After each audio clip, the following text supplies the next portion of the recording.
Imagine a world where the colossal titans of Wall Street, entities that have dictated financial tides for centuries, are brought to their knees. Not by rival banks, not by government regulators, but by an unlikely legion. A dispersed, decentralized force operating from bedrooms, basements, and living rooms, united by an internet forum. This isn't fiction.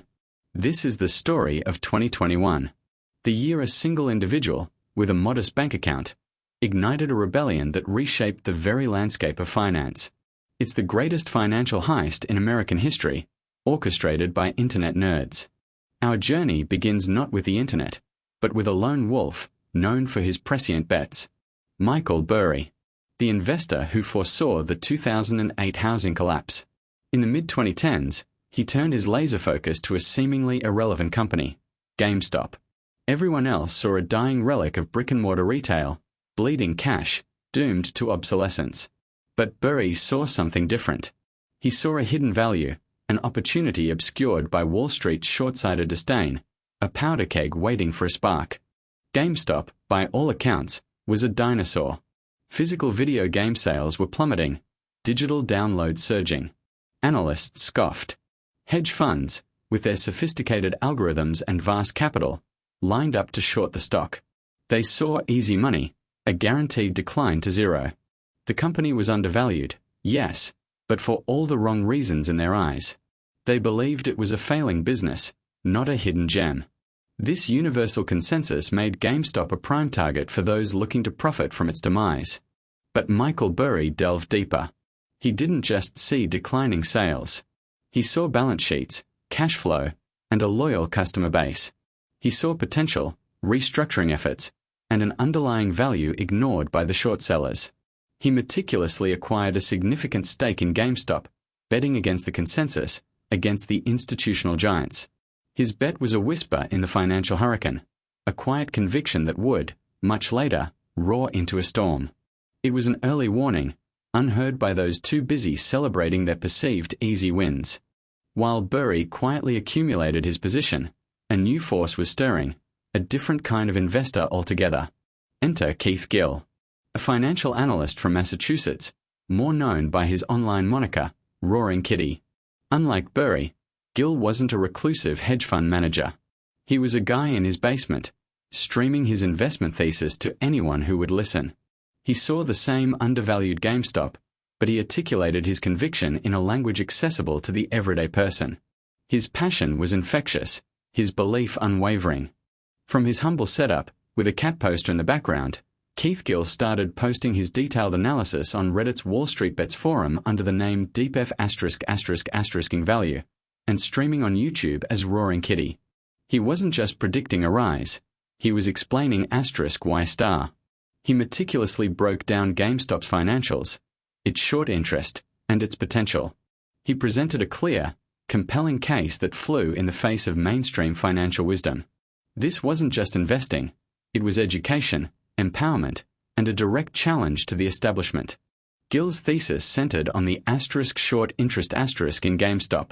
The sheer volume of shares borrowed and sold short by hedge funds was astronomical. This created an opportunity for a short squeeze, a rare but devastating event where short sellers are forced to buy back shares to cover their bets, driving the price even higher. He wasn't just speculating, he was identifying a structural vulnerability in the market, exacerbated by the very institutions that dismissed him. His meticulous research spoke volumes, resonating with a growing online audience. As Keith Gill's conviction deepened, his message found its true home, Wall Street Bets. This anarchic subreddit was a digital war room for millions of retail investors. It was a place where complex financial jargon met crude memes, where high-risk bets were celebrated, and where a deep-seated distrust of Wall Street institutions festered. The forum, with its ethos of YOLO, you only live once, and collective action, was the perfect environment for Gill's GameStop thesis to explode into a movement. This was where the collective power began to truly form. Gill's daily updates, his unwavering confidence, and the sheer logic of his arguments began to resonate. His videos became rallying cries. His Reddit posts were dissected and shared. What started as a niche discussion quickly permeated the broader online consciousness. Millions of individual investors, often dismissed as dumb money by institutional players, began to see the potential. They weren't just following a tip, they were buying into a narrative, a chance to take on the giants. The internet had found its voice, and it was chanting GME. Wall Street Bets wasn't just a platform, it was a culture fueled by risk, irreverence, and a shared disdain for the traditional financial elite. Their motto could have been, if you're going to lose, lose spectacularly. If you're going to win, win even bigger. They saw the inherent unfairness of a system rigged against the small investor. GameStop became their vehicle for defiance, a symbol of their collective power. This wasn't just investing, it was a crusade, a way to settle old scores against the perceived arrogance of Wall Street. While the internet's collective will was building, Wall Street remained oblivious, or perhaps arrogantly dismissive. At the heart of their complacency was Melvin Capital, a multi-billion-dollar hedge fund. They were one of the largest short sellers of GameStop, believing their analysis was infallible. They had placed an enormous bet that GameStop stock would collapse, pouring billions into their short position. This was the Goliath, blinded by its own power, setting itself up for a fall it couldn't comprehend. To understand the enormity of Melvin Capital's miscalculation, we need to grasp short selling. It's simple. You borrow shares, sell them, hoping the price drops, then buy them back cheaper to return to the lender, pocketing the difference. But if the price asterisk rises asterisk, your potential losses are infinite. Wall Street funds often engage in this, betting against companies they deem unworthy. It's a powerful tool, but one that carries immense, asymmetrical risk, especially when a stock has extremely high short interest. They thought it was a sure thing. Melvin Capital, led by Gabe Plotkin, had amassed one of the largest short positions in GameStop. They were not just betting, they were betting the farm. Their short interest was an astonishing percentage of the company's free-floating shares, making them incredibly vulnerable if the price moved upwards. They believed their conviction was strong, their analysis sound.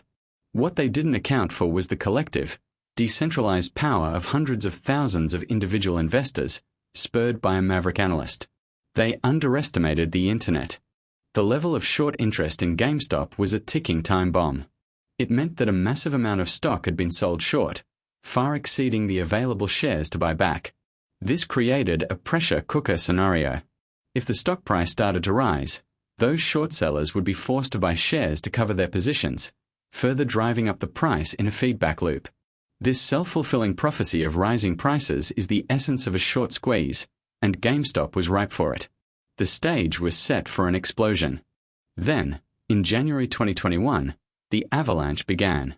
Fueled by Keith Gill's unwavering conviction and Wall Street Bet's coordinated buying, GameStop's stock price rocketed. From under $20 a share, it soared to hundreds, then over $400. Hedge funds, caught in the short squeeze, faced catastrophic losses. Melvin Capital, the titan, was hemorrhaging billions * daily star. They were forced to liquidate positions, take bailouts, and watch their carefully constructed empire crumble. It was an unprecedented transfer of wealth, driven by a collective digital force. The tremors of the GameStop squeeze shook the entire financial world. Melvin Capital alone reportedly lost billions, requiring a massive bailout from other hedge funds to stay afloat. Other short-selling funds faced similar devastation. This wasn't just a market fluctuation, it was an earthquake, a seismic shift in power. For generations, Wall Street had dictated terms, confident in their invincibility. Now, a new, unforeseen power had emerged from the internet, capable of challenging and even dismantling their carefully constructed positions. The internet nerds, the retail investors, had pulled off the unthinkable. They had collectively defied the institutional giants, exposed their vulnerabilities, and exacted a financial toll that sent shockwaves through the global economy. This was more than just money. It was a symbolic victory, a testament to the power of a decentralized, digitally connected community. David had indeed brought down Goliath, not with a sling, but with smartphones and shared conviction. It was a moment etched forever in financial history. The GameStop saga forced regulators to scrutinize market mechanics, brokers to re-evaluate their platforms, and hedge funds to reconsider their strategies. It sparked debates about market manipulation, fairness, and the democratization of finance. But more than anything, it proved that in the digital age, power can shift unexpectedly. A guy in his basement, with a mere $500 bank account, became a catalyst for a movement that demonstrated the immense, unpredictable force of collective action. The rules had changed, forever. The story of GameStop is a cautionary tale for the powerful, and an inspiring one for the underdog. It's a reminder that expertise isn't solely confined to marble towers, and that collective conviction, amplified by the internet, can challenge even the most entrenched systems. The financial world will never be the same. The internet nerds proved that the biggest financial heist in American history wasn't carried out with guns or masks, but with keyboards, memes, and an unshakable belief in the power of the crowd. And that is a lesson for us all.